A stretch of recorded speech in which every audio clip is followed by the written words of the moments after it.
I can. Thank you. Okay, so I'm going to go ahead and get started. My name is Haley Jensen, and I'm a project manager here at the Office of Public School Construction. And today I'll be presenting about the priority funding process. So here is an agenda of today's presentation. We will be discussing the history and regulatory authority of priority funding, who is eligible to participate, how to participate, and as a subset of this topic, we'll also be doing a live demonstration of OPSC Online to show you how to use OPSC Online to submit your priority funding request. We'll discuss what happens after priority funding filing round, and then we will have an interactive question and answer session. Again, please feel free to drop any questions you have in the chat during the presentation, and we will either get to them while I'm presenting or afterwards during the question and answer session. You'll also want to note that throughout this presentation, I will be using primarily the abbreviation PF for priority funding. However, you may be more familiar with, or you may also see PIF, which stands for priorities in funding. Those abbreviations are used interchangeably, and they both refer to the same process. So first, we'll discuss the regulatory authority that governs the priority funding process. There are two sections of school facility program regulation that have to do with priority funding, the first of which being 1859.90.2 and 1859.90.3. 1859.90.2 creates the requirement for projects to participate in the priority funding process, while .90.3 describes how to participate and consequences for non-participation in the process. We first see priority funding begin with OPSC in May 2010, when a one-time priority funding round was created with the approval of the State Allocation Board. Later on in that year, in August of 2010, the 1859.90.2 section of the SFP regulations was approved by the State Allocation Board, which allowed them to approve future priority funding filing rounds as necessary. However, later on in May 2011, .90.2 was amended to allow for the system that we have now, which is recurring twice yearly priority funding rounds. The regulations as they pertain to priority funding currently went into effect on July 27, 2011. So what is priority funding? Priority funding was created to allow projects that are on the unfunded list, lack of AB 55 loans, to receive an apportionment with accelerated timelines. And by accelerated timelines, I'm referring to the 18-month timeline that was in existence prior to the priority funding process. So priority funding allows us to distribute funds to those projects more quickly than that 18-month timeline. The priority funding process is a mechanism for the State Allocation Board to distribute available funding to districts and charter schools. And the goal of the priority funding process is to ensure that every project that receives money is construction ready, meaning that they have certified to us here at OPSC that they are ready to receive the funds for their project. So who must participate in the priority funding process? Any project that is approved for placement on the unfunded list, lack of AB 55 loans, in other words, a project that has an unfunded approval, is eligible to participate in the priority funding process. For more information on OPSC's lists, such as the unfunded list, there is a virtual training series presentation on February 22nd of 2021 that you can view on our YouTube page that discuss the unfunded list and OPSC's other lists in more detail. So per 1859.90.3, most project types are required to participate in the priority funding process. So that includes standard SFP projects like new construction and modernization. It also includes overcrowding relief grant or ORG projects, career technical education facilities program or CTEFP projects, facility hardship and seismic mitigation projects, as well as rehabilitation projects, and charter school facilities program projects. Something to note about charter school projects is that all CSFP projects will need to participate if they want funds for any phase of their project. However, charter site and design preliminary fund apportionments are not subject to the consequences for non-participation, which we'll be discussing next. So only CSFP final apportionments are subject to the non-participation rules that are laid out in SFP regulations 1859.90.3. If you're wondering if you have a project on the unfunded list, remember that it's published in each month's SAB agenda. You can also reach out to your county project manager if you have any questions about which projects you currently have in-house at OPSC. So the requirements for participation in priority funding are to participate if you have a project on the unfunded list. However, we want to discuss what choices the district has in choosing not to participate in priority funding. So there are two different ways for a school district to choose not to participate. The first of which is by not submitting a valid priority funding request during one of the 30-day filing periods that occur twice a year. Another way to choose not to participate would be to submit that priority funding request during the filing period, but then failing to submit the valid Form SAB 5005 or fund release authorization to request the release of funds within 90 days of apportionment. So either of those options, if the district chooses to do either of one of those things, the project will receive an occurrence for non-participation. And any project that receives two occurrences will either be removed from the unfunded list or their apportionment will be rescinded without further SAB action. SFP regulations include the requirements for applicants with projects on the unfunded list to participate in the priority funding process or risk having their projects rescinded through what I just mentioned, getting two occurrences. The purpose of these requirements is to avoid having our limited bond authority reserved for projects that are not moving forward or that need additional time before they're ready to move forward. So what is a priority funding request? Before I get started, I wanted to go ahead and read directly from regulations so everyone sees what is written out in our regs. Per SFP regulations 1859.90.2, the district or charter school must provide a priority funding request in the form of a written statement signed by an authorized representative that includes each of the project application numbers and the types of apportionment requests within the 30 calendar day filing period. And remember, this applies to projects with an unfunded approval from the SAB. Those are the ones that are eligible to submit the priority funding request. So what should the request letter include? So the written request commonly comes in the form of a letter. If the district is choosing to submit a letter as their priority funding request, the letter must be on district letterhead. The letter must be signed by an authorized district representative or superintendent. Something to note with this, the district representative must be on file with OPSC. It must be current contact information. If the district is attempting to have a district representative sign the letter who is not on file with OPSC, you'll first need to update your district representative information with us to make sure that we have verified that they're able to sign for the district. You'll want to include the application number and name of the school site for all eligible projects. So there is no need to submit multiple letters for each project on the unfunded list. The district can go ahead and list out all projects on the unfunded list as long as you include both the application number and the site name of each project on that same priority funding request. The letters also must contain several important acknowledgements. These acknowledgements vary depending on the type of project, the funding phase, etc. And I won't go over all of them here. We'll see a little bit about what those look like during the OPSC online demo of the presentation. But just know that if you are looking for those acknowledgements or a template letter, the template letters are available on the priority funding page of our website. And I've linked it there for anybody who might have chosen to download the presentation. So now that you've drafted your letter, how do you submit the request? OPSC currently allows districts to participate in the priority funding process in a variety of ways. The preferred method is to submit your priority funding request using OPSC Online, which I will again demonstrate later on today.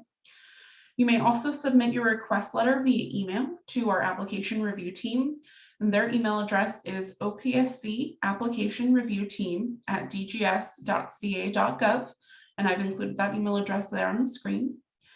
You can also submit the request typed into the body of an email submitted by either the district representative or the superintendent, and I'll explain a little bit about how this works. So if the district chooses not to draft a letter, either the district representative or superintendent on file with OPSC may copy that template language that I mentioned from those template letters.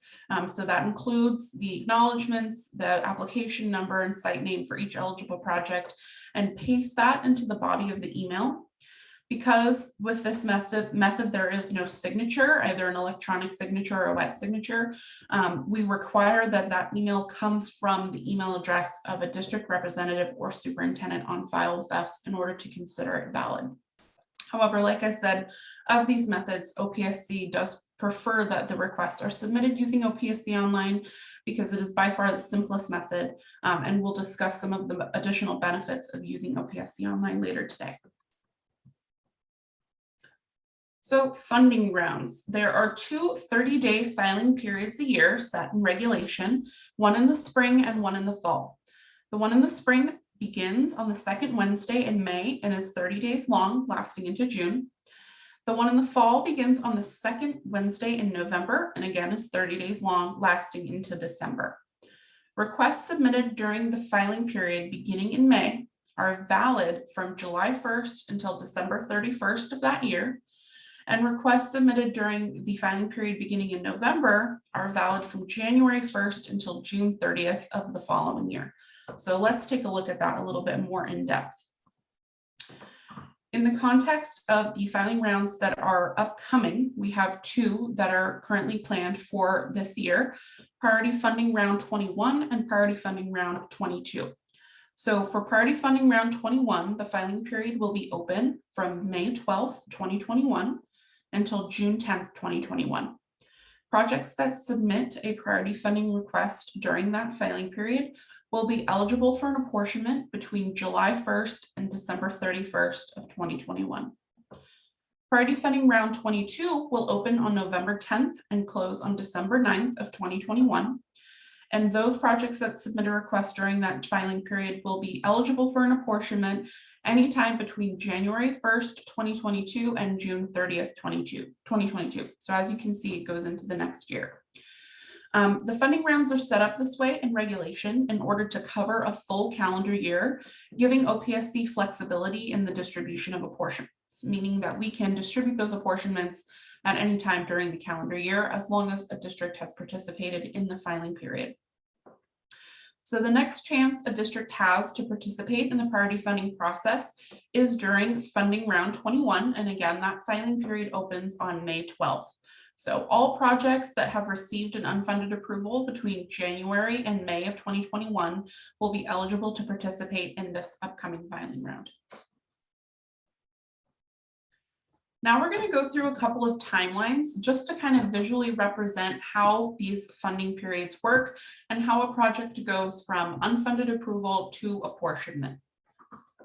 So this is a timeline of a sample project from Funding Round 20, which is the previous filing round that occurred in the fall of last year. Say, for example, a project received an unfunded approval on September 30th of 2020. That project participated in the previous funding round, which was Filing Round 20, and they submitted their priority funding request between November 11th and December 10th of 2020. Those projects that participated in that filing round will be eligible for an apportionment at the April 28th SAB meeting. And from the date of that apportionment, those projects will have 90 days to submit a valid fund release authorization or Form SAB 5005 and a grant agreement in order to get their release of funds. The timeline for CTE reservation of funds projects is slightly different because they have an additional 12 months from the date of apportionment to submit DSA and CDE approvals. So this is a possible timeline for a Cycle 6 CTE project, which is the previous CTE cycle. Say, for example, that project received their unfunded approval again in September 30th of 2020. There was a filing period that began in November and ended in December of 2020. And in this case, that project chose not to participate in that filing period. So they took an occurrence for non-participation. They will then have the opportunity to participate in the upcoming filing period, which is Filing Round 21, and that opens on May 12th and closes on June 10th of this year. So say, for example, that this project participates in that filing period, there could then possibly be a hypothetical apportionment on October 27th of this year in the fall.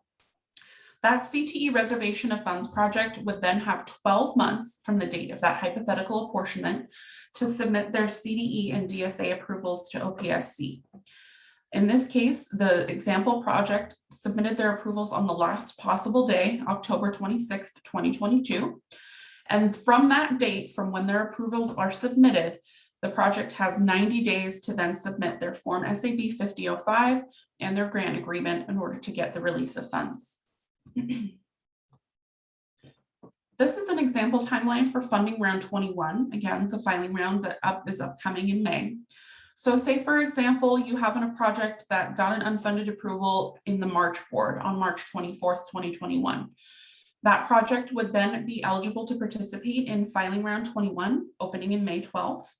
Again, say, for example, there's a hypothetical apportionment on October 27th in the fall of this year.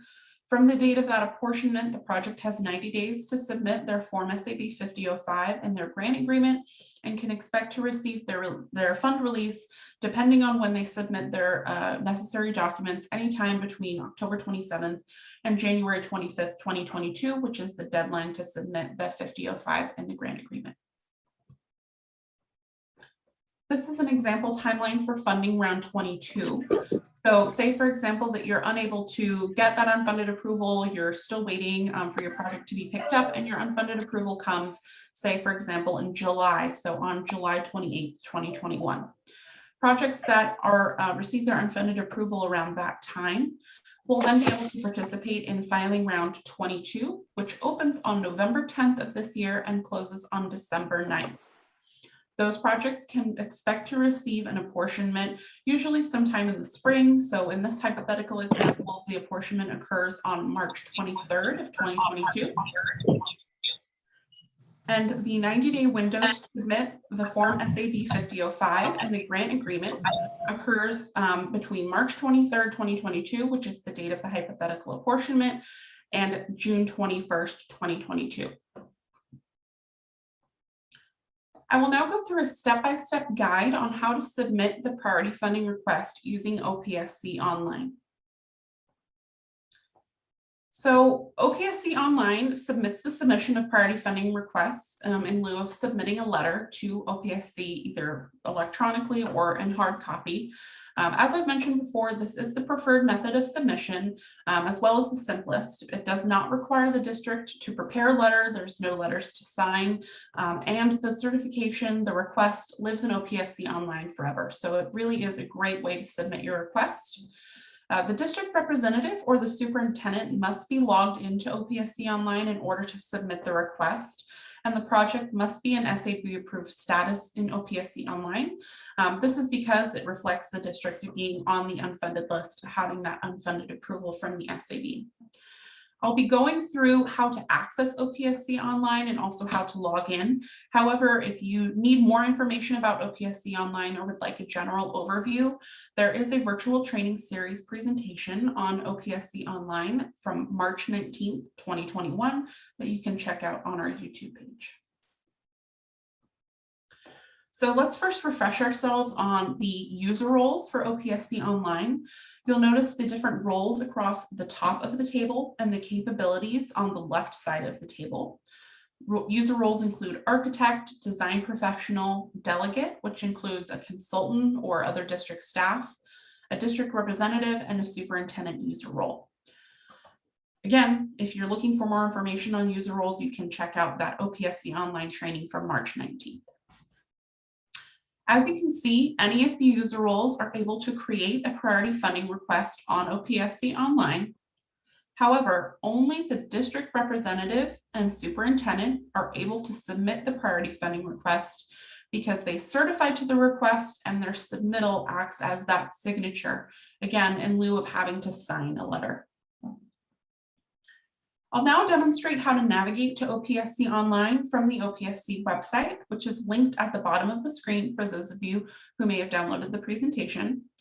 This screenshot displays the homepage of the OPSC website, what you first see when you open it up. You'll want to click on the Resources tab, which is at the top of the screen, indicated by the red box on this screenshot.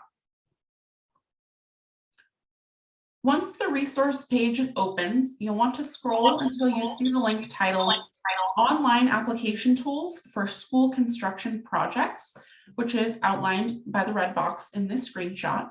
And you'll want to go ahead and click on that link. The Online Application Tools page will then open. To access OPSC Online, first click on the link titled OPSC Online Application, which is again outlined by the red box in this screenshot, and that will take you directly to OPSC Online. The OPSC Online homepage will then open once you've clicked on that link. I'm going to now begin the step-by-step demonstration of how to submit the priority funding request using OPSC Online. And we're going to begin by logging in. So I'm going to zoom in on the login box so that we can see it better. So as I mentioned, the first thing that you need to do to submit your request is to log into OPSC Online. A couple of things to keep in mind as I proceed with this demonstration. The first of which being that all of the screenshots that you will see are pulled from a test environment of OPSC Online, and they only contain test data. So any of the applications that you see in the screenshot are not tied to any of the districts that are used as the examples. It's just test data. You'll also want to keep in mind that all of the steps that I will go through are outlined in the OPSC Online user guide, which I will link to at the end of this presentation. So we're going to begin by logging in. You'll need to enter your email address and password, and then click on the blue sign in button. You're going to select an eligible application from your dashboard, meaning one that is an SAB approved status and has an unfunded approval. For the most part, throughout this demonstration, the example will show a standard SFP modernization project.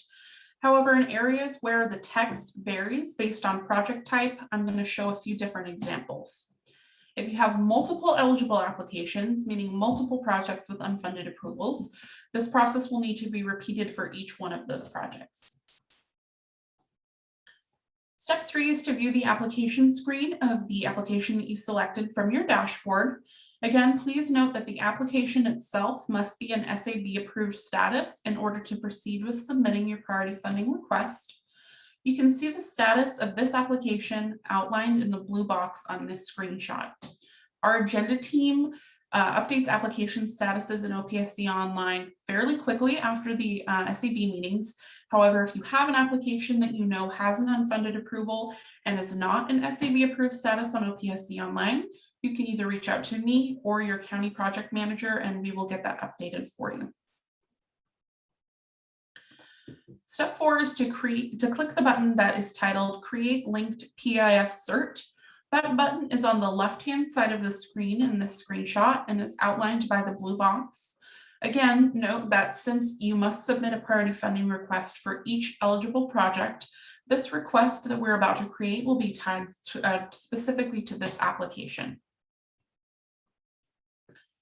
Now you're going to populate some basic information about your priority funding request. To begin, you will select the funding phase associated with this application. For most projects, you'll select full grant. Other projects, such as a design project or a CTE project, will have different boxes to check. I'm going to show some screenshots of those different boxes next. As you can see, the full grant section is outlined by the red box in the screenshot. Next, you're going to give your priority funding request a nickname that helps you keep track of which requests you have submitted. Again, if you have multiple requests to submit, you'll want to make sure you know which ones you've submitted for. For example, you may want to include the site name for the specific project, whatever works best for you in record keeping and tracking. Once you've done that, you're going to click the green button that is titled Create Linked App, indicated by the blue arrow in this screenshot. Before we proceed to step 6, I want to show some examples of what the screen might look like for different application types. This is how the Create Linked Application screen may look for a charter school final apportionment project. As you can see, it looks mostly the same. However, the funding application phase section in the middle has a couple of different options. And in this screenshot, you can see that final charter school apportionment has been selected. This is how the Create Linked Application screen may look for a CTE FP new construction project. As you can see in the middle, the only option is career technical education, new construction. However, if you had a career technical education modernization project, it would say career technical education mod in parentheses. Again, the screen looks mostly the same. It's really just the funding phase section that changes depending on the project type that you're submitting the request for. Step 6 is to navigate back to the linked app. So once you've created the linked priority funding request, you'll be taken back to the main application screen on the Form SAB 5004 tab. You'll want to navigate back to the linked priority funding request that we just created by clicking on the box under PIF on the left-hand side of the screen, shown by the blue arrow in this screenshot. Once you've opened the priority funding page of the application, you will see a draft of the linked priority funding request that we just created in step 5. You're going to want to click on this draft to open it, again indicated by the blue arrow in the screenshot. This is an important place to note that a delegate account, such as a consultant or an other district staff member, can complete steps 1 through 7. However, for the remaining steps of submitting the request, those must be completed by the district representative or the superintendent. So if you are a consultant or other district staff, you're able to navigate to the eligible applications, create the draft of the priority funding request, and from there you'll need the district representative or superintendent to log into their account so that they can go through with submitting the priority funding request. Step 8 is to populate the priority funding request. You'll want to carefully read all of the text in the linked priority funding request to ensure that you understand the requirements of the priority funding process. That text is located just above the text that you're seeing in this screenshot. For clarity and to be able to show you exactly what you need to fill out, I've omitted it from the screenshot here on the slide, but you'll be able to read all about priority funding in the actual application when you're submitting the priority funding request. First, the district will need to check a box to make their apportionment request in the section titled "The district/applicant requests the following," which is outlined by the red box in the screenshot. Most projects will select the last box, which reads "Convert the unfunded approval to an apportionment," outlined by the orange box in the screenshot. However, there are other checkboxes for other kinds of requests. For example, if the district is requesting an apportionment for a separate design unfunded approval, they would check the box that reads "Convert the unfunded approval for separate design to an apportionment." This applies for things like site acquisition and design insight. It's important to note that other programs have different kinds of requests, most notably charter and CTE. And again, I'm going to show some examples in the next few slides of how this page may look different for different project types. If at any time you're ever unsure about which box to select to make your apportionment request, you can reach out to either me or your county project manager, and we can help you pick the one that's correct for your project. The bullet points below that section represent the different acknowledgements that are referred to earlier in the presentation that are included on those template letters. You'll want to make sure that you read and understand each one of these bullet points because some of them do require the district to acknowledge that they have certain obligations to submit things by a certain time period, most notably that Form SAB 5005 and grant agreement within 90 days of apportionment. Next, the district rep or superintendent will need to verify that they have read and understood those acknowledgements by checking the box next to the red text outlined by the pink box in this screenshot. And that text reads, "I verify I have read and agreed to the above terms and certification information." Once the district rep or superintendent has checked that box, they will enter their name and the date, and then they will click the green continue button to continue to the submit screen. This is an example of what the priority funding request may look like for a charter school project. Note that the requests and acknowledgements are slightly different from the SFP modernization project that we were just looking at. You'll want to notice that the red box now says the CSFP applicant requests the following. There is a couple of different options for the apportionment request. In this example, the project has chosen to request an apportionment for an advanced release of funds for design only. The acknowledgements are slightly different. However, the rest of the page is the same. The district representative, charter school representative, or other applicant will need to verify that they've read and understood those acknowledgements, enter their name and the date, and then proceed to the submit screen.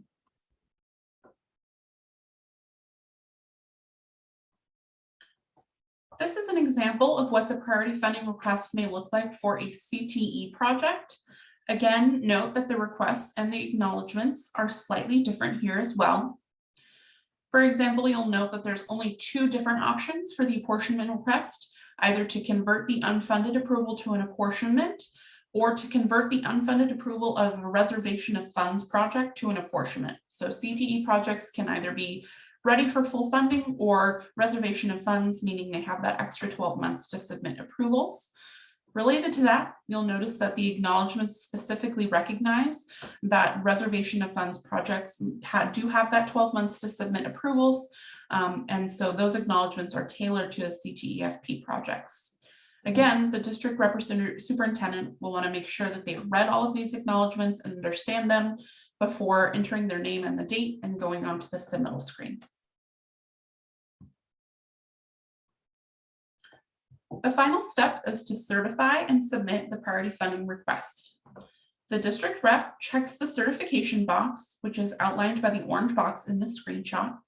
This electronic certification is done in lieu of a wet or electronic signature. So again, no need to submit a letter. You're checking this box to tell us that you've certified to what you've read and that you're ready to submit your request. And finally, you'll want to click the green button to submit your priority funding request, which is indicated by the blue arrow in this screenshot. And that's it, your priority funding request has been submitted. As I mentioned before, the request will live in OPSC Online forever.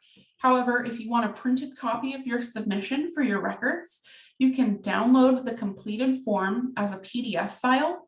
That button is outlined by the orange box in the screenshot towards the bottom of the page. And again, you'll be able to download that PDF and save it just so you have a personal record of your submission. However, like I said, it will always be available in OPSC Online for you to go back and view. You'll also note that the status of the priority funding request is going to be in submitted status until it has been reviewed by the priority funding team for completion and validity. If there's any issues with the request, maybe you've checked the incorrect box for your funding phase, someone from the priority funding team will reach out to you to correct it. Otherwise, you're done. So what happens next? Assuming that the district has participated in priority funding, let's discuss next steps.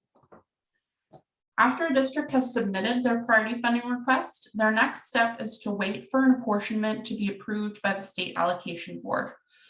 The Department of Finance typically has bond sales twice a year, once in the spring and once in the fall. And typically the SAB will do apportionments for projects that have participated in the priority funding process also twice a year, once in the spring and once in the fall to coincide with those bond sales. Once an apportionment has been approved, the district must now request a release of funds. So from the date that the SAB approves an apportionment, the district or applicant has 90 days to submit their valid fund release authorization or Form SAB 5005 to OPSC in order to request the release of funds. Funds will be released to the district once OPSC has received both that valid Form SAB 5005 and associated documentation and the signed grant agreement. Grant agreements are typically sent shortly after the project receives their unfunded approval, and those can be either submitted concurrently with the Form SAB 5005 or prior to the submittal of the Form SAB 5005, just depending on when the district receives it. Again, and it's also important to note that if you are a CTE reservation of funds project, your timeline is slightly different. From the date of apportionment, you will have 12 months to submit your DSA and CVE approvals for your project.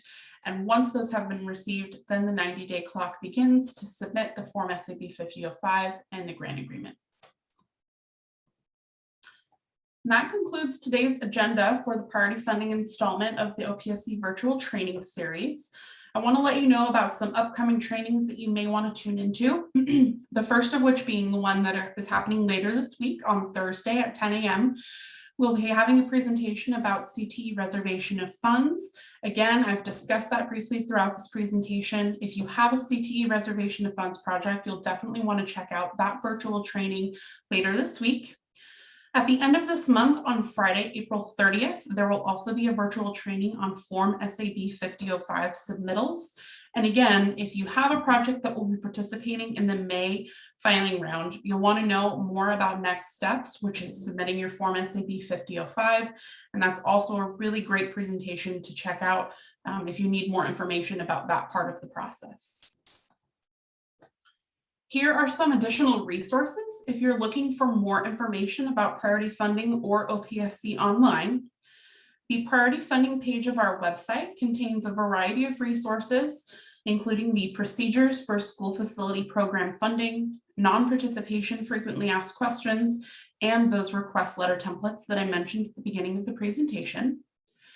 The next link is a direct link to OPSC Online, so make sure that you bookmark it so that you can log on and submit your priority funding request once the filing round opens in May. The next link is the online application tools page of our website, which has a ton of resources, including the OPSC Online User Guide.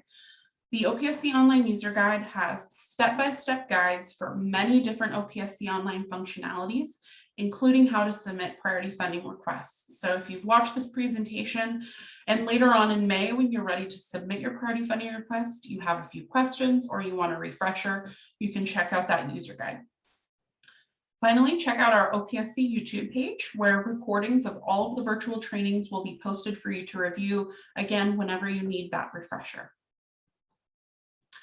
I also want to encourage you to subscribe to the OPSC email list. In order to receive the latest news from OPSC, you'll want to subscribe to this email list on our website on the contact page. I've linked that there on the slide for anybody who has downloaded the presentation. And by subscribing to our email list, you're going to receive all notifications about upcoming SAB meetings and other stakeholder meetings hosted by OPSC. You'll receive the SAB agendas when they're published each month.